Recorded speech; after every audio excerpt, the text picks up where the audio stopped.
Joseph de la Capelle, catholique et légitimiste. Jouir de Dieu, c'est très important.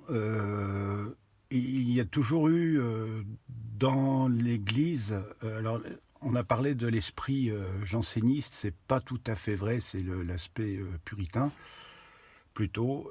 Donc il y a plusieurs aspects de la créature par rapport à Dieu, donc ce que nous sommes. Donc d'abord il y a le respect, puis après il y a les trois éléments, la prière, aimer et adorer.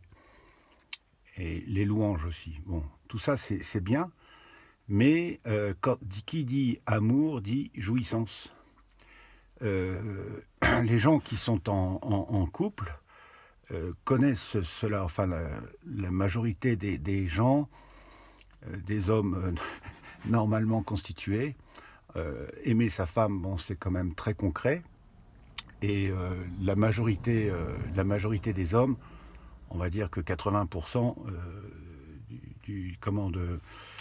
dans l'acte, c'est la recherche du plaisir de la partenaire, y compris d'ailleurs, y compris la partenaire. Mais enfin, c'est pas pareil, parce que dans l'Église, donc le mariage chrétien, l'homme symbolise le Christ et la femme l'Église.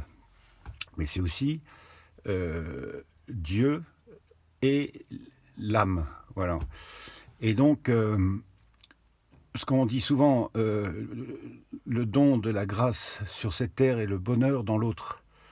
Mais dès cette terre, c'est la grâce de Dieu, mais la grâce de Dieu provoque une jouissance. Voilà. C'est-à-dire que Dieu veut la jouissance, la jouissance de l'être aimé. Alors, il y a beaucoup de mystiques qui en ont parlé, mais c'est très important d'y revenir parce qu'on n'en parle pas assez souvent.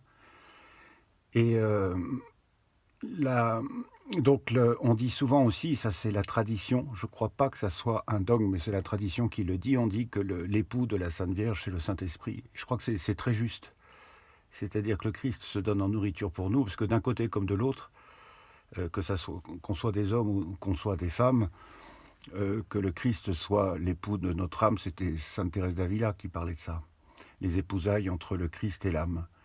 Mais évidemment, on comprend bien que psychologiquement, comme il y a eu l'incarnation, c'est un peu délicat dans un sens comme dans l'autre. Donc il faut mieux dire que c'est le Saint-Esprit qui est l'époux de notre âme, mais qui veut notre jouissance. Et donc, ça implique aussi la croix, c'est-à-dire qu'il y a aussi la sécheresse intérieure. C'est-à-dire que les âmes peuvent faire passer des biens avant Dieu.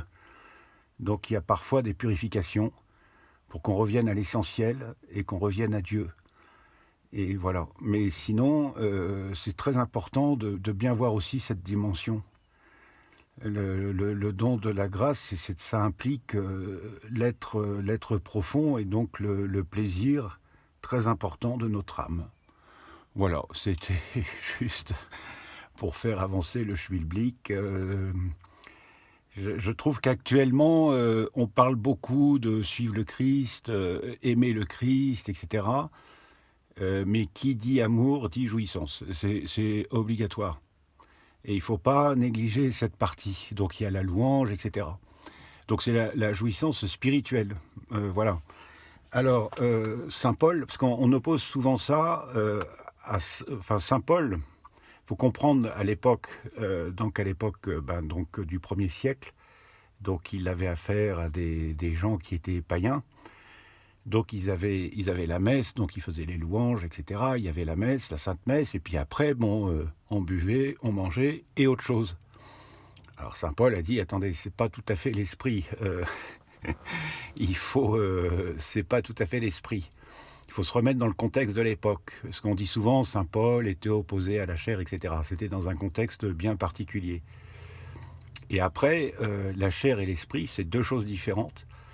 Mais tout ce qui est chair n'a jamais été repoussé par le Christ, c'est-à-dire apprécier la nourriture, l'air qu'on respire, de voir des jolis arbres, puis aussi des jolies créatures, etc.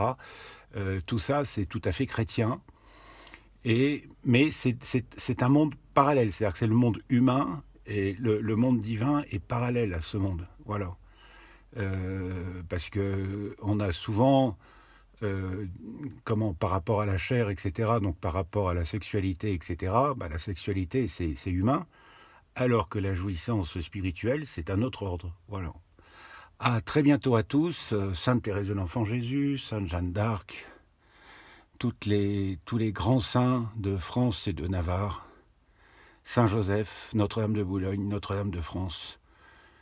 Priez pour nous. À très bientôt. Deus et Rex.